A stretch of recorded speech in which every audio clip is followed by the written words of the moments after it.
Imagine a night where everything seems to go wrong. You have a sold-out concert and a world-class artist, but behind the scenes, disaster is brewing. You have a broken piano and the musician is exhausted, on the verge of collapse. A young concert promoter is desperately trying to save the night. So this could have been the end of the show. But what happened next defied all expectations. What should have been a failure turned into one of the most unforgettable moments in music history. An improvised masterpiece that still resonates with audiences today. This is the untold story of Keith Jarrett's The Köln concert, a night where adversity turned into art. It's 1975 and Keith Jarrett, already a jazz piano superstar, is set to perform in Köln, Germany. But here's the catch. The concert time is set for 11:30 p.m., following an earlier opera performance at the venue. This wasn't just a strange scheduling choice, it was the only available time slot the Köln Opera House could offer for a jazz concert, as it typically hosted classical events. For the audience, it is a late night, but for Jarrett himself, who had been on a relentless tour schedule, it's a recipe for disaster. Fatigue starts creeping in well before the concert day arrives. He's tired, worn out, and hasn't slept well for days. But the show must go on, right? Or at least, it's supposed to. As the day of the concert dawns, something goes terribly wrong. The organizers discover that the wrong piano has been delivered to the Köln Opera House. Instead of the majestic Bose and Dorfer 290 Imperial concert grand piano that Jarrett had requested, they're stuck with a much smaller baby grand piano intended for rehearsals. Worse still, the piano is a disaster. It's out of tune, the pedals don't work, and its upper registers are thin and tiny, while the lower keys lack resonance. For an artist known for his sensitivity to the instrument's sound and quality, this was a crushing blow. Imagine preparing for a great performance only to find your main tool is completely inadequate. It's like asking a painter to work with frayed brushes.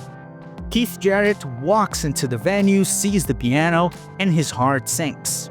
How is he supposed to perform on that? By the time the concert arrives, the challenges are piling up. Not only is the piano situation dire, but Jarrett himself is on the verge of burnout. Having performed multiple times in the preceding days, he is in pain from back problems and is still forced to wear a back brace. He's also physically and mentally drained from an exhausting tour schedule that has left him with little sleep. The idea of sitting down at that broken piano is unbearable. The entire concert seems to be hanging by a thread, held together by Jarrett's sheer determination. Can you feel the weight of the night, the overwhelming tiredness? How much more can a musician take? As if the broken piano and exhaustion weren't enough, the Köln Opera House itself is unwelcoming. The venue is cold, and Jarrett's discomfort is worsened by the chair provided. It's too small, making it nearly impossible for him to maintain the delicate balance he needs with his instrument. Pianists rely on a physical connection with their instrument, and everything from the height of the bench to the feel of the room can affect their performance. But tonight, every condition is working against him. The cold air and the awkward chair are constant reminders of the growing pressure. Yet, the audience is already filling the seats, completely unaware of the chaos behind the scenes. At this point, Jarrett is ready to call it quits. He has tried out the piano and is deeply frustrated by its poor condition. How could anyone expect him to perform with that? Just as he is about to leave, Vera Brandes, the 17-year-old concert promoter, steps in. Brandes, the youngest concert promoter in Europe at the time, pleads with him to reconsider, begging him not to cancel the performance. She knows that, despite everything, this concert could be something extraordinary. Her determination and belief in the potential magic of the night eventually persuade Jarrett. In a moment of decision, Jarrett takes a deep breath and agrees to play. With no rehearsals and a broken piano, Jarrett sits down to play. But instead of being paralyzed by the limitations, he lets them inspire him. He focuses on the middle range of the piano where the sound is most reliable, and uses his left hand to create rhythmic, repetitive figures to make up for the lack of bass resonance. His improvisation becomes a delicate dance around the piano's flaws. Instead of fighting against the instrument, Jarrett works with it, creating a sound that is deeply soulful and entirely unique. Every note becomes a testament to persistence and creativity. The audience, unaware of the behind-the-scenes difficulties, is spellbound.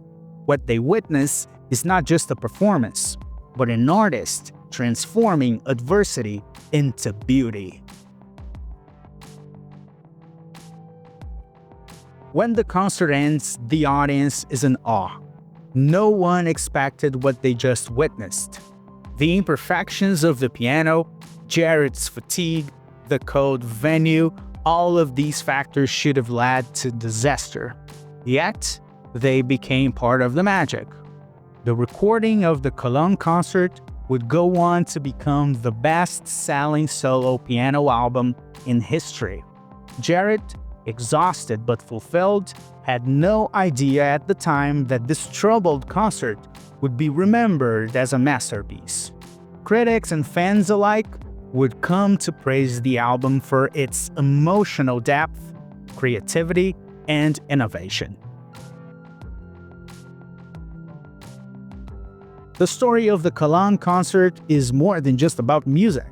It's a testament to the power of perseverance, improvisation, and finding beauty in the unexpected. Jarrett's performance that night, born out of exhaustion and frustration, wasn't perfect, but that's precisely what made it legendary. Today, when we listen to the recording, we don't just hear a man playing the piano. We hear his struggle, his creativity, and his triumph over seemingly unsurmountable odds. The legacy of that night continues to inspire musicians and audiences alike. If you liked the video, give it a thumbs up and consider subscribing. Thanks for watching.